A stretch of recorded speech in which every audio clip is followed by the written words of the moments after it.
Here's my 2 tanks. I just did a water change. It's darker in person because I have floating plants at the top.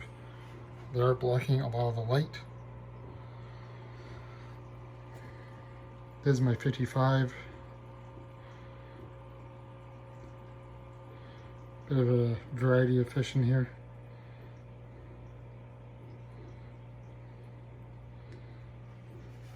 Lots of black molly babies.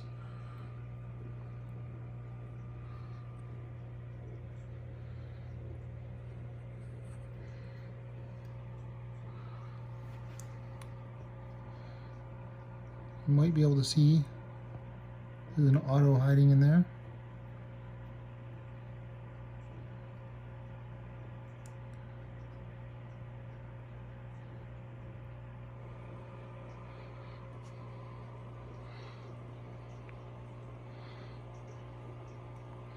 Still need to clean the glass off. So that's the 55. Here's the 75.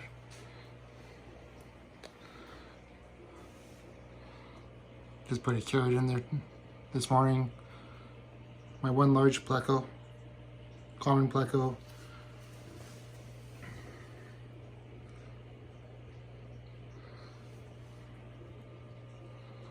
My cories. Couple twin barbs.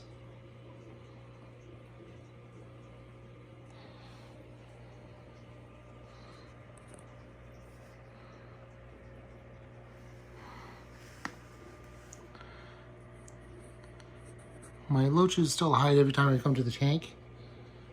There's 6 of them in there. They all cluster in one little spot.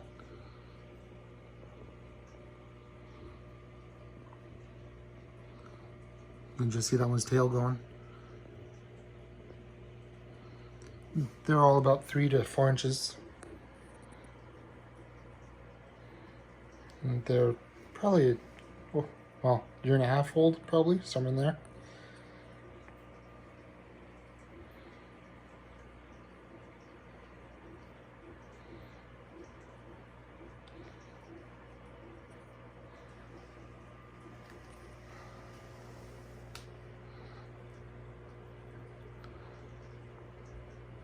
I want to get rid of the 55 gallon and have a 120 and the 75.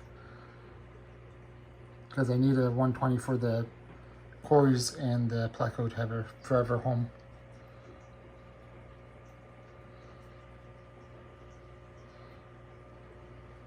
I tried this tubing just to keep the floating plant away from my filter because it kept going into my pre-filter and clogging it. So I was having to clean that filter every 2 days. And I put a cucumber in there. The pleco seems to like zucchini a lot more, but the cories really like the cucumber. And so do the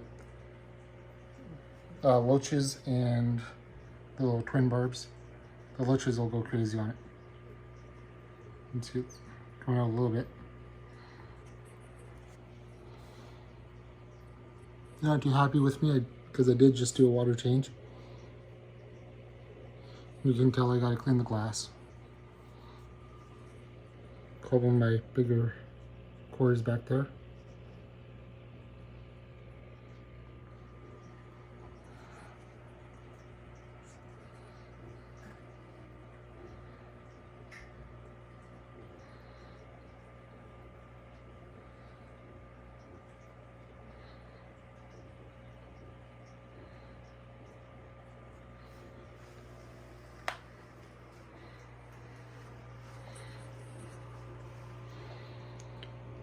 And these mollies I've had, all the black ones I bred. And they are live bearers, so they breed quite quickly. So do these other platies in here. I have a couple endlers left. I kept some of the males that I liked. And I can't actually find any more where I am at.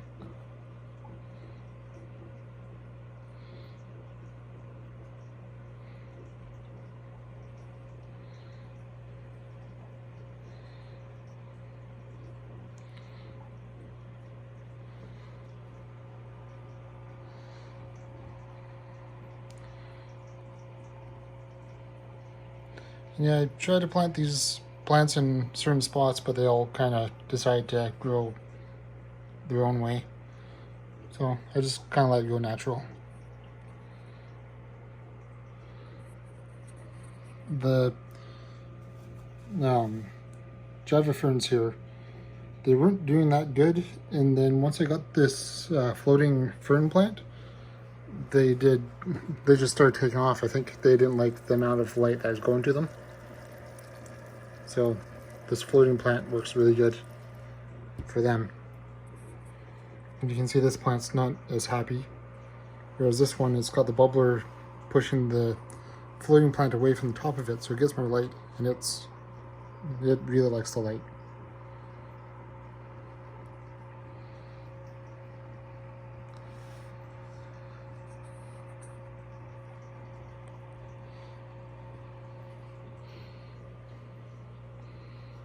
I got one pregnant molly in there still. I have one sick one right there with the fungal. The mollies do seem to be pretty prone to fungal infections. I'll have to treat this tank again. But it got the fungal infection because I have one old platy in here that's not doing so well with its age.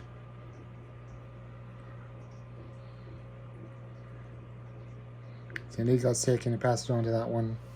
So it's best just to treat the whole tank, I think, instead of treating a few and then find out that others have got it. I do have some snails in here. Just the pond snails. And I feed them to the loaches, or I have a tank upstairs with assassin snails that I feed them to.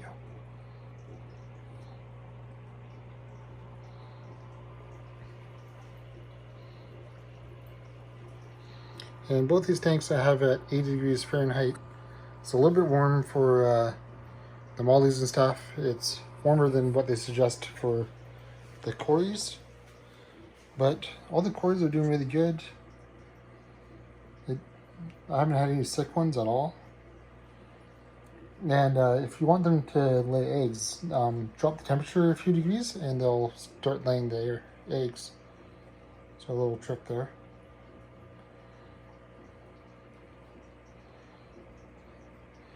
They like to go and gasp air at the surface and splash. And they do that no matter what the parameters seem to be. That's why I like having a glass lid on top, because they do kind of splash water everywhere.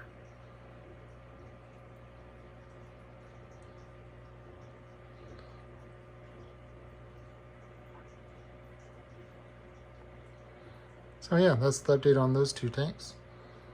I've been getting rid of a bunch of the platies because I kind of want to get away from the live bearers a bit. They just get a little bit overwhelming. They breathe like crazy. Good beginner fish though. I mean, once you have 6 of them, you'll never run out of them. The mollies definitely get bigger than the platies. I still got some swordtails. I tried to get rid of all of them, but I missed a few.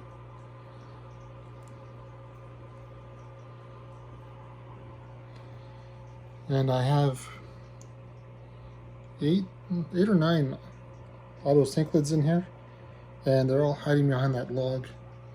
There's just too much commotion in this tank for them. Another piece of cucumber.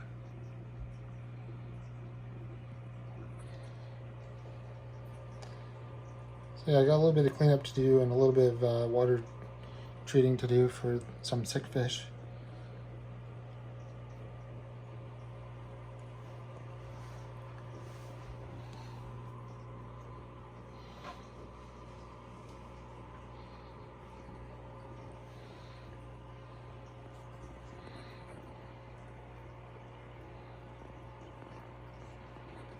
So yeah,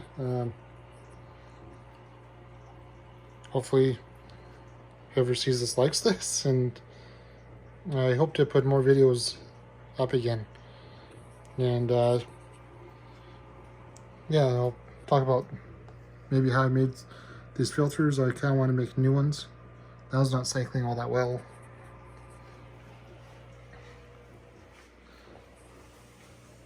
That kind of shows what it's supposed to be doing. Just tumbles on itself.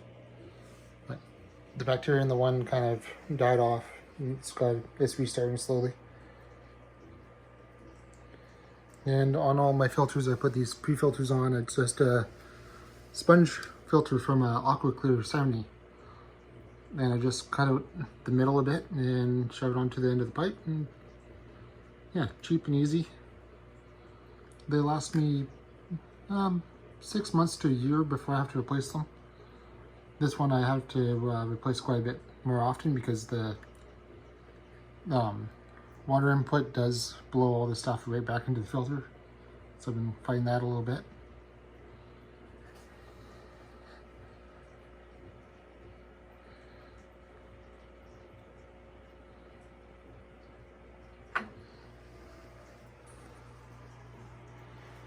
Yeah, until next time.